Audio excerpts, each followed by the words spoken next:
Assalamualaikum warahmatullahi wabarakatuh. Halo semuanya, sebelumnya perkenalkan nama saya Nadia Sabitri dengan NIM 24052127 dari Prodi PPKN dengan matkul Sistem Politik. Nah, kali ini kita bakal membahas sesuatu yang menarik, yaitu sistem politik. Nah, kali ini kita bakal kupas bareng mulai dari konsepnya, ciri-cirinya, dan ruang lingkupnya yang mempengaruhi sistem politik itu sendiri. Tonton sampai habis ya. Nah, kalau aku bertanya apa itu sistem politik, apa jawabannya? Apakah pemerintah, demokrasi, kekuasaan? Nah, ternyata sistem politik lebih luas dari itu. Secara umum, sistem politik itu adalah seperangkat struktur dan proses yang saling berkaitan dalam menjalankan atasi nilai-nilai dengan melibatkan kekuasaan secara sah. Menurut David Easton, sistem politik itu adalah alokasi dan nilai-nilai yang dimana pengalokasiannya dari nilai-nilai tadi bersifat paksaan atau dengan kewenangan dan bersifat mengikat masyarakat sebagai suatu keseluruhan. Menurut beliau, sistem politik ini memiliki ciri tertentu. Yang pertama yaitu ciri identifikasi, yang dimana dengan menggambarkan unit-unit besar dan membuat garis besar yang memisahkan unit tersebut dengan lingkungan luarnya.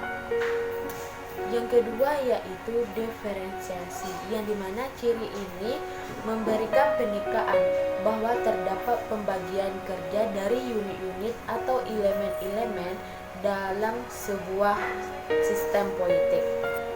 Yang ketiga yaitu input dan output. Agar sistem bekerja dengan baik, maka dibutuhkan input-input yang mengalir secara konstan.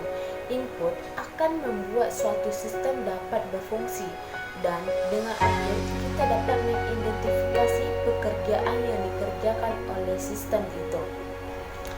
Ada dua jenis pokok input yang memberikan bahan mentah atau informasi yang akan dipengaruhi oleh sistem tersebut dalam suatu sistem politik, yaitu pertama yaitu tuntunan atau berasal dari orang-orang atau kelompok-kelompok dalam masyarakat, disalurkan dengan suatu usaha yang diorganisasikan secara khusus dalam masyarakat yang kemudian menjadi input dalam sistem politik. Tuntunan ini terbagi dua. Yang pertama yaitu tuntunan eksternal, yaitu luar sistem, dan tuntunan internal dalam sistem. Yang kedua yaitu dukungan. Input dukungan atau support menjadi fungsi energi untuk menjaga keberlangsungan fungsi sistem politik itu sendiri, yaitu berupa bentuk tindakan atau pandangan yang memajukan dan merintangi suatu sistem politik, tuntunan-tuntunan di dalamnya, dan keputusan-keputusan yang dihasilkan. Selanjutnya yaitu lingkungan sistem politik. Lingkungan sistem politik ini terbagi atas dua. Yang pertama yaitu lingkungan internal dan yang kedua lingkungan eksternal. Yang pertama yaitu lingkungan internal. Lingkungan internal ini dalam sistem politik yaitu lingkungan dalam negeri yang meliputi fisik, sosial, ekonomi domestik yang menjadi devisa bagi input atau masukannya. Yang pertama yaitu lingkungan fisik, yang dimana lingkungan fisik itu adalah wadah atau sumber kehidupan bagi keberlangsungan hidup berbangsa dan bernegara. Lingkungan fisik ini meliputi kondisi geografis, sumber kekayaan alam, sumber daya migas, dan kondisi demografis. Yang kedua yaitu lingkungan sosial. Lingkungan sosial itu adalah wadah bagi masyarakat untuk ikut serta dalam membangun kelangsungan kehidupan berbangsa dan bernegara. Dan lingkungan sosial ini meliputi yang pertama yaitu lingkungan politik, lingkungan sosial budaya, lingkungan hankam, dan lingkungan hukum. Dan selanjutnya yaitu lingkungan eksternal sistem politik, yang dimana lingkungan masyarakat suatu negara yang berada berbatasan wilayah negara, baik regional maupun internasional yang satu sama lain saling bergantungan. Ada beberapa klasifikasi lingkungan masyarakat internasional atau lingkungan eksternal. Yang pertama yaitu sistem politik internasional, yang kedua sistem ekologi internasional, yang ketiga yaitu sistem sosial internasional.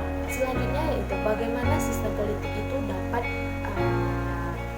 berinteraksi di lingkungan sekitar. Yang pertama yaitu desentralisasi dan otonomi daerah, yang dimana sistem politik itu berupaya meningkatkan partisipasi masyarakat sipil untuk ikut serta dalam pengambilan keputusan dan pelaksanaan pemerintahan daerah. Ini menunjukkan bahwa sistem politik harus beradaptasi dengan dinamika sosial dan kebutuhan masyarakat di tingkat lokal. Selanjutnya yaitu budaya politik. Budaya politik masyarakat juga memainkan peran penting dalam interaksi antara sistem politik dan lingkungan sosial. Misalnya, jika partai politik lebih fokus pada kekuasaan daripada menjadi instrumen demokrasi, hal ini dapat berpengaruh pada partisipasi masyarakat dan bagaimana masyarakat memandang pemerintahan. Dan selanjutnya yaitu apa maknanya sistem politik modern di Indonesia. Yang pertama yaitu peningkatan partisipasi masyarakat. Sistem politik modern ini memerlukan keterlibatan aktif dari masyarakat dalam proses pengambilan keputusan. Peningkatan partisipasi baik melalui pemilu maupun aksi protes atau demo yang mengidentifikasikan bahwa masyarakat semakin menyadari hak-haknya dan ingin memiliki suara dalam pemerintahan. Dan selanjutnya yaitu keadilan sosial dan ekonomi. Sistem politik modern di Indonesia juga harus meningkatkan keadilan sosial dan ekonomi seperti bantuan sosial dan program pendidikan. Sekian yang dapat saya sampaikan.